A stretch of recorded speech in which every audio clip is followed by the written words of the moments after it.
Hello students, welcome back. Welcome to Chemophilus Lorika. मैं coordination compound से related एक और वीडियो लेके आई हूँ और जो ये वीडियो है ये भी एक बहुत इंपॉर्टेंट कॉन्सेप्ट के ऊपर है। EAN रूल का आपने नाम सुना होगा और EAN रूल आता ही आता है। तो मैंने आपसे कहा था ना कि मैं वीडियोस मोस्टली अब ऐसी बनाऊंगी जो शॉर्ट क्वेश्चंस वाली हैं, जिसपे कि क्वेश्चन आएगा ही आएगा। फिर चाहे वो आपके +1 +2 लेवल के एग्जाम्स हों, चाहे आपके कॉम्पिटेटिव एग्जाम्स हो, चाहे आपके ग्रेजुएशन के या उससे भी ज़्यादा ऊपर वाले, है ना। तो ये ऐसे ही एक और टॉपिक है जो मैं आज आपके सामने लेके आई हूँ हमारे आज के सेशन में, EAN rule, effective atomic number.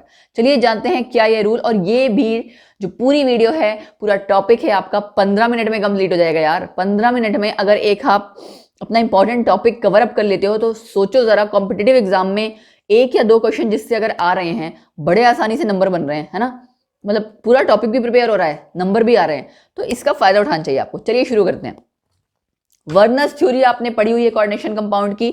Werner's theory coordination compounds की उसने दी वर्नर ने, बट एक प्रॉब्लम थी उसमें। प्रॉब्लम क्या थी कि उसने एक्सप्लेन नहीं किया कि बॉन्डिंग जो हो रही है कोऑर्डिनेशन कंपाउंड्स में उसका बेस क्या है, क्यों हो रही है, कब होगी, कब स्टेबल होगा मॉलिक्यूल, कब नहीं होगा। तो उसके लिए सिडविक है, एक साइंटिस्ट सिडविक है, उन्होंने थ्योरी ऑफ बॉन्डिंग दी जो कि EAN रूल पे बेस्ड है, यानी इफेक्टिव एटॉमिक नंबर जो रूल है वो पूरा जो कॉन्सेप्ट है उस पे बेस्ड है। क्या कहती है थ्योरी, उन्होंने एक्सटेंड किया ल्यूइस थ्योरी को। ल्यूइस थ्योरी आप ऑलरेडी पढ़ चुके हो, इलेक्ट्रॉन डॉट स्ट्रक्चर्स हम लिखते हैं ना, ल्यूइस सिंबल्स लिखते हैं। तो ल्यूइस थ्योरी जो इलेक्ट्रॉन पेयर वाली थी उसको एक्सटेंड करते हुए एक्सप्लेन किया कि बॉन्डिंग कोऑर्डिनेशन कंपाउंड्स में कैसी होगी। क्या कहा उन्होंने, मेटल आयन एक्सेप्ट कर रहा है इलेक्ट्रॉन पेयर, कहाँ से कर रहा है, लिगेंड से कर रहा है। और वो क्यों कर रहा है, वो तब तक कर रहा है जब तक कि nearest noble gas configuration attain ना हो जाए। जैसे सपोज करो हम नॉर्मली एटम में कहते हैं ना कि कोई इलेक्ट्रॉन गेन करता है या लूज करता है, क्यों, ताकि वो nearest noble gas configuration attain कर ले, उसके बाद वो स्टेबल हो जाएगा, राइट। क्यों, क्योंकि हमारी नोबल गैसेज स्टेबल हैं। वही सेम चीज यहां पे भी है कि metal ion electron pair accept करेगा फ्रॉम लिगेंड्स, और तब तक करेगा जब तक कि वो nearest noble gas configuration attain ना कर ले। तो वो जो नियरेस्ट नोबल गैस कॉन्फिगरेशन का जो नंबर है that is effective atomic number. और ये पूरा रूल है आपका क्या है, इफेक्टिव एटॉमिक नंबर रूल। बहुत सिंपल है ना, छोटी सी चीज है, और मुझे लगता है जो बेसिक कॉन्सेप्ट आपने पहले पढ़ रखा है बॉन्डिंग कैसे होती है उसी का यूज करके है। देखिए, टोटल नंबर ऑफ इलेक्ट्रॉन जो कि प्रेजेंट हैं कहाँ, सेंट्रल मेटल आयन के, और जो कि वो मेटल अटेन कर रहा है या गेन कर रहा है फ्रॉम लिगेंड्स, वो सारा जितना नंबर है इलेक्ट्रॉन का वो नंबर आपका कहलाता है effective atomic number. So total number of electron possessed by the central metal ion and the electrons which are gained by it from ligands, that total sum is called as effective atomic number। और यही आपका rule है, ठीक है। चलो, according the rule, जो आपका rule है, दिस रूल क्या होना चाहिए, EAN नंबर क्या होना चाहिए, 36 हो या तो क्रिप्टॉन का, जिनॉन 54 का, रेडॉन 86 का, ठीक है। इसके ऊपर का जो है वो एक्चुअली इतना हो नहीं पाएगा क्योंकि कोऑर्डिनेशन कंपाउंड आपको पता है ट्रांजिशन मेटल बनाते हैं, यानी कि डी ब्लॉक वाले, तो कम नंबर तो नहीं आएगा, 36 तो आएगा ही आएगा, मतलब ऑलमोस्ट, ठीक है। इस वजह से पहला एग्जांपल लेते हैं, कोबाल्ट एमोनिया 6 3+। ये आपका एक कैटायन है कोऑर्डिनेशन कंपाउंड का। देखिए, number of electron in cobalt +3 में निकालना है। तो सबसे पहला तरीका क्या है इसका, सेंट्रल मेटल एटम देखो, ठीक है, देखा आपने, देखते ही याद करो उसका क्या एटॉमिक नंबर है। एटॉमिक नंबर याद कर लिया, उसको रफ में लिख लो। उसके बाद पहले उसके ऊपर ऑक्सीडेशन स्टेट या उसके ऊपर कितना चार्ज है वो कैलकुलेट करना है। यहां तो हमें आसानी से पता लग रहा है कि अमोनिया 6 था, अमोनिया न्यूट्रल है, तो ये जो चार्ज है ये इसी का है, तो इसलिए हमने क्या लिख दिया directly, number of electron in cobalt 3। Cobalt का एटॉमिक नंबर कितना है, आयरन निकल कोबाल्ट कितना होता है 28। 28 में से आपका सॉरी आयरन कोबाल्ट निकल, ठीक है, तो आपका 27 हुआ। 27 में से आपका 3 चला गया, क्या आ गया 24, राइट। तो इस तरह से आपने करना है। फिर उसके बाद आपका इलेक्ट्रॉन कहां से आ जाएंगे, अमोनिया से, क्योंकि हमने क्या कहा था, जो सेंट्रल मेटल आयन के पास इलेक्ट्रॉन्स हैं प्लस जो उसको लिगेंड्स दे रहे हैं। तो पहले हमने निकाल लिए कोबाल्ट +3 में, ठीक है ना। 27 से हमने 3 माइनस कर दिया, 24 आ गया। उसके बाद इलेक्ट्रॉन फ्रॉम एमोनिया, एमोनिया से 6 थे, हर एक एमोनिया 2 इलेक्ट्रॉन देगा। नाइट्रोजन के ऊपर 2 इलेक्ट्रॉन होते हैं ना, एक इलेक्ट्रॉन पूरा पेयर होता है, तो 6 2 12, इन दोनों को प्लस कर दो, प्लस करके क्या आ गया 36। सो इट मींस ये वाला आपका कोऑर्डिनेशन कंपाउंड EAN रूल को फॉलो कर रहा है। ऐसे ही बहुत से एग्जांपल्स और है जो हमें करेंगे, और उसके बाद कुछ ऐसे भी एग्जांपल हैं जो कि ये रूल फॉलो नहीं कर रहे हैं, ठीक है। तो देखते हैं, पहले एग्जांपल्स करते हैं, उसके बाद उसके बारे में हम डिस्कशन करेंगे। तो अगला हमारा कंपाउंड है FeCN6 4-। ये डिब्बा रह गया, इसमें भाई डिब्बा जरूर लगाना, ठीक है, कोऑर्डिनेशन कंपाउंड है ये। एटॉमिक नंबर आयरन का 26, ठीक है। आयरन के ऊपर ऑक्सीडेशन स्टेट निकालनी है, निकाल लेते हैं। देखो कैसे, x साइनाइड के ऊपर एक साइनाइड के ऊपर -1 होता है ना, 6 के ऊपर -6 किसके इक्वल आ जाएगा, -4 प्लस 6 प्लस 2, ठीक है। ये यहाँ पे हमने इसलिए Fe+2। तो आपने एटॉमिक नंबर देखा, फिर चार्ज निकाला उसके ऊपर, यानी ऑक्सीडेशन स्टेट उसकी क्या है, फिर उसके बाद उसमें निकाला कि कितने इलेक्ट्रॉन्स होंगे। 26 से आ जाएंगे 2 कम 24, ठीक है। साइनाइड लिगेंड, एक साइनाइड लिगेंड 2 इलेक्ट्रॉन देता है, 6 हैं, 6 2 12, इन दोनों को आपने प्लस किया, अगेन आ गया 36। तो ये भी आपका EAN रूल फॉलो कर रहा है। सो हम क्या लिखेंगे, EAN रूल इज ओबेड। अगला प्लैटिनम का एक कॉम्प्लेक्स लिया है। अब यार देखो यहाँ पे क्या चीज इंपॉर्टेंट आ गई, एटॉमिक नंबर अगर नहीं पता होगा तो ये चीज नहीं कर सकते, है ना। सी प्लैटिनम का आपका एटॉमिक नंबर 78 है, ठीक है। अब अगर ये चीज नहीं पता होती तो पूरा क्वेश्चन रह जाएगा। इसीलिए मैंने आपको कहा था पीरियोडिक टेबल बेस है, इनऑर्गेनिक केमिस्ट्री का बेस है पीरियोडिक टेबल। मैंने आपको पहले भी बताया हुआ है ये, तो आपको पीरियोडिक टेबल पूरा अच्छे से आना चाहिए। एटॉमिक नंबर किसका क्या है, कहाँ क्या किसकी पोजीशन है, किसमें कितनी इलेक्ट्रॉनिक कॉन्फ़िगरेशन कैसी है, एक्सेप्शंस क्या है इलेक्ट्रॉनिक कॉन्फ़िगरेशंस की, ये सारी चीजें करना बहुत जरूरी है, ठीक है।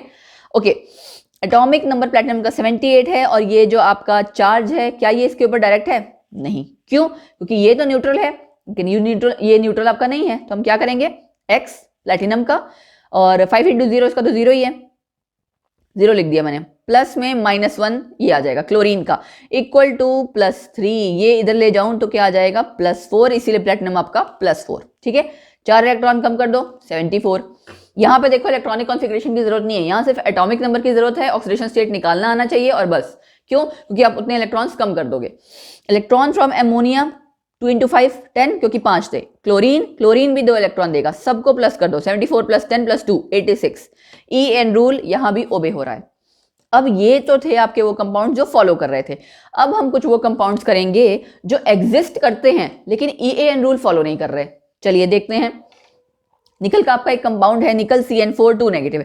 निकल का एटॉमिक नंबर 28। अच्छा, ये आपका यहाँ फिर से निकालें जरा, ऑक्सीडेशन स्टेट X -4 -2 -2 + 4 = +2।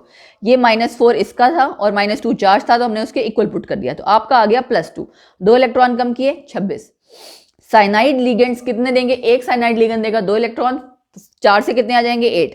26 और 8 प्लस किया 34 आ रहा है। तो ये तो आपका एटॉमिक नंबर जो है, सॉरी इलेक्ट्रॉन का जो नंबर है किसी नियरेस्ट नोबल गैस कॉन्फ़िगरेशन का नहीं है, आना चाहिए था 36, लेकिन 2 कम आ रहा है। तो हम क्या कहेंगे, EAN rule is not obeyed but still this compound exist, ठीक है ना। तो यही तो मेन बात थी कि ऐसे बहुत सारे कंपाउंड्स हैं, मैं आगे अभी और एग्जांपल दूंगी, जो कि EAN रूल फॉलो नहीं करते, ठीक है, लेकिन फिर भी एग्जिस्ट करते हैं। तो आप ये कह सकते हो, ये सिडविक थ्योरी की लिमिटेशन है, कह सकते हो कि इसने शुरुआत जो की थी, स्टार्टिंग की थी, वो तो ये था कि EAN रूल जो मॉलिक्यूल फॉलो करेगा वो आपका स्टेबल होगा, वो एग्जिस्ट करेगा, बाकी नहीं होंगे। बट ऐसा हुआ नहीं, ऐसे कई सारे मॉलिक्यूल हैं जो EAN रूल फॉलो नहीं करते, फिर भी स्टेबल हैं, फिर भी एग्जिस्ट हैं, ठीक है। जैसा होता नहीं है कि जरूरी नहीं है कि सिस्टम के हिसाब से चले जा रहे हैं, सिस्टम के अगेंस्ट भी जाके बहुत लोग काम करते हैं, फिर भी वो बड़े दमदार होते हैं और बड़ा तगड़ा काम करते हैं, है ना। चलिए देखते हैं कुछ और एग्जांपल जो कि EAN रूल फॉलो नहीं करते। ये देखिए, यहां मैंने आपको कुछ एग्जांपल्स दिए हैं जो कि फॉलो करते हैं, नहीं करते। क्रोमियम का कोबाल्ट बोल रही हूँ, क्रोमियम का कार्बोनिल के साथ जो कॉम्प्लेक्स है, ये कार्बोनिल है, बहुत बार हम जल्दबाजी में कोबाल्ट बोल देते हैं, कार्बोनिल है, CO। देखो कार्बोनिल ऐसे लिखते हैं, कोबाल्ट ऐसे लिखते हैं, बहुत फर्क है, हम जल्दबाजी में कई बार ऐसे बोल देते हैं ना, बट रॉन्ग है। कार्बोनिल है तो उसको कार्बोनिल बोलना है, कार्बोनिल आपका लिगेंड है। क्रोमियम का कार्बोनिल के साथ कॉम्प्लेक्स 36 आ रहा है, ये आपने चेक करना है, ये आपकी ड्यूटी है कि आपने चेक करके देखना है कि क्या यही नंबर आ रहे हैं कि नहीं आ रहे हैं, ठीक है। ये आपके लिए होमवर्क है, एक तरह से आप ये समझ लो। प्लेटिनम का कंपाउंड, पैलेडियम का कंपाउंड, अब ये भी आपके लिए काम है कि आपको पैलेडियम का एटॉमिक नंबर ढूंढना पड़ेगा। थोड़ी सी मेहनत कर लो यार, जब हम ढूंढेंगे 4 आसपास के और एटॉमिक एलिमेंट्स देखेंगे, एटॉमिक नंबर तभी याद होगा। अगला, ये वो हैं जो फॉलो नहीं करते, जो सिस्टम के अगेंस्ट जाके काम करते हैं ना, जो अपनी जगह खुद बनाते हैं लेकिन सिस्टम से लड़के बनाते हैं, वो वाली जगह है ये, वो वाली चीज है ये। तो वेनेडियम का कोबाल्ट 6, फिर से बोला मैंने कोबाल्ट वेनेडियम का कार्बोनिल के साथ कॉम्प्लेक्स, ये आपके 35 एटॉम पूरे इसमें इलेक्ट्रॉन्स आ रहे हैं, लेकिन ये फॉलो नहीं करता। कोबाल्ट का क्लोरीन के साथ एक कॉम्प्लेक्स, यहाँ देखो ऊपर आपने कई ऐसे अच्छा, एक चीज और, बच्चों के मन में डाउट होता है कि क्या ऐसा है कि इस एटम का EAN रूल फॉलो ही करेगा हमेशा कॉम्प्लेक्स या इसका नहीं करेगा, ऐसा नहीं है, ठीक है। आपको EAN कैलकुलेट करना है, वो कंप्लीटली डिपेंड करेगा कि कौन सा सेंट्रल मेटल आयन है, उसमें कितने इलेक्ट्रॉन है, कितने लिगेंड्स हैं। कोबाल्ट का कोई कॉम्प्लेक्स हो सकता है फॉलो कर रहा हो, कोई हो सकता है ना कर रहा हो, ठीक है। तो ऐसा कभी मत सोचना कि ये चीज किसी एटम से रिलेटेड है कि एटम कोबाल्ट है तो जी उसका फॉलो करेगा कि नहीं करेगा। नो, आपको हमेशा EAN कैलकुलेट करना पड़ेगा, ओके। तो ये आपका रहा होमवर्क कि आपको इसमें कैलकुलेट करना आना चाहिए, आप देख लीजिएगा। और अगर इसमें कोई भी दिक्कत आती है तो आपने नीचे कमेंट सेक्शन में बताना है कि मैम हमें यहाँ समझ नहीं आया, प्लीज आप बता दीजिए, ठीक है। मैं आपको फटाफट से बता दूंगी, बट आपको थोड़ी सी मेहनत करनी पड़ेगी, खुद से ट्राई करना पड़ेगा, मेहनत करना पड़ेगा, है ना। चलिए, लास्ट हमारा है limitations of Sidgwick theory. Limitation क्या है, देखो कि जो मैंने आपको बताया, जरूरी नहीं है कि कंपाउंड EAN रूल फॉलो करे तभी आपका वो कंपाउंड एग्जिस्ट करेगा। ऐसे बहुत से एग्जांपल हमने देख लिए कि जो रूल फॉलो नहीं कर रहे फिर भी वो एग्जिस्ट कर रहे हैं, वो मॉलिक्यूल्स भी नहीं कहना चाहिए, वो कोऑर्डिनेशन कंपाउंड एग्जिस्ट कर रहे हैं। और क्या लिमिटेशंस है कि कॉम्प्लेक्स आयन आपके स्टेबल हैं even when EAN rule is not obeyed, जो मैंने अभी आपको पॉइंट बताया, ठीक है। वही ये थ्योरी ज्योमेट्री प्रिडिक्ट नहीं करती थी, मतलब कि आपकी ज्योमेट्री कैसे होनी चाहिए, शेप कैसी आएगी, वो सब इसने प्रिडिक्ट नहीं किया। टाइप ऑफ मेटल ऑर्बिटल्स, कौन सा मेटल ऑर्बिटल इंक्लूड हो रहा है डी का, भाई डी में 5 होते हैं ना, आपको पता है, उनमें से कौन सा, वो नहीं पता लग रहा, ठीक है। अच्छा, उसमें भी इनर ऑर्बिटल है या आउटर ऑर्बिटल है। डी वाला अगर आपका सपोज करो हाइब्रिडाइजेशन आती है D2sp3 sp3d2, है ना, तो कौन सा डी वाला है, मतलब पहले वाले का या बाहर वाले का, किस शेल का डी ऑर्बिटल यूज हो रहा है, वो नहीं बता रहा है ये। लास्ट में मैग्नेटिक बिहेवियर नहीं बता रहा। तो ऐसे कई सारे पॉइंट्स हैं जो सिडविक थ्योरी नहीं एक्सप्लेन कर रही, और इसके लिए तभी आपकी आगे नई थ्योरी आई हाइब्रिडाइजेशन और वैलेंस बॉन्ड थ्योरी को कंबाइन करके, जिसने कि जो ये जितनी लिमिटेशंस आपने की हैं उसको सॉल्व की या सॉल्व करने की कोशिश की। क्योंकि देखो हर चीज में कहीं ना कहीं कमी तो रह जाती है ना। जैसे सपोज करो मैंने अपना पूरा ट्राई किया है कि मैं आपको बेस्ट तरीके से बिल्कुल कम से कम टाइम में पूरा टॉपिक पढ़ा सकूं, समझा सकूं, क्वेश्चन सॉल्व करवा सकूं, फिर भी कहीं ना कहीं कमी पेशी रह गई होगी तो माफी है ना। बट अब आपकी मतलब आपकी मेहनत पे डिपेंड करता है कि आप इसको कितना अच्छे से पढ़ते हो, कितना क्वेश्चंस की प्रैक्टिस करते हो, और कमेंट सेक्शन में आप मुझे बताओगे। इसके अलावा भी अगर कोई आपके पास मॉलिक्यूल है जहां आपको डाउट आ रहा है तो आप प्लीज कमेंट सेक्शन में बताइए कि मैम इसमें EAN रूल कैसे फॉलो होगा, क्या होगा, व्हाटएवर जो भी आप पूछना चाहते हैं, ठीक है। उम्मीद करती हूँ आप इस टॉपिक को भी बहुत अच्छे से पढ़ोगे। और पिछला टॉपिक उम्मीद करती हूँ आपने पढ़ ही लिया होगा, नोमेनक्लेचर वाला, ठीक है। वो भी मैंने ऐसे पढ़ाया था बहुत कम टाइम में, ये भी सेम उसी पैटर्न पे है। तो इसी तरह से जो राजधानी एक्सप्रेस की सीरीज है वो बनी रहेगी, क्योंकि ऐसे बहुत से टॉपिक्स हैं जो हम शॉर्टेस्ट टाइम में आपको करवाना चाहते हैं, ताकि आपका टाइम ना वेस्ट हो, क्योंकि टाइम की शॉर्टेज सबके पास होती है, एग्जाम टाइम में तो खास करके सब लोग यही चाहते हैं कि कम से कम टाइम में कवर अप हो जाए, ठीक है जी।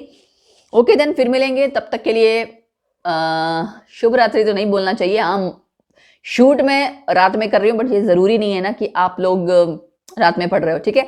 तब तक के लिए बाय बाय, टेक केयर, आप लोग खुश रहो, हंसते रहो, मुस्कुराते रहो और मेहनत करते रहो, ये बहुत जरूरी है। क्योंकि अगर आपको कहीं आगे लाइफ में सेटल होना है, स्टैंड होना है, तो मेहनत तो करनी पड़ेगी बॉस, ठीक है। कमेंट सेक्शन में जरूर बताना, and again the same thing, like share subscribe करना बिल्कुल मत भूलना, ठीक है। और हाँ, बेल आइकन जरूर प्रेस कर देना। इंस्टा हैंडल्स आप फॉलो कर सकते हैं, आप ऑलरेडी जाके देखिए तो आपकी मैडम क्या क्या करती हैं, जो क्वेश्चंस आपके लिए डलते हैं कम्युनिटी पोस्ट में एंड FB पेज पे, उनको भी जरूर देखिए। इन्हीं शब्दों के साथ bye bye, keep unrolling the mystery of chemistry with myself Lorika, आपकी अपनी लॉरिका, आपका अपना channel Chemophilus Lorika. Bye bye, take care.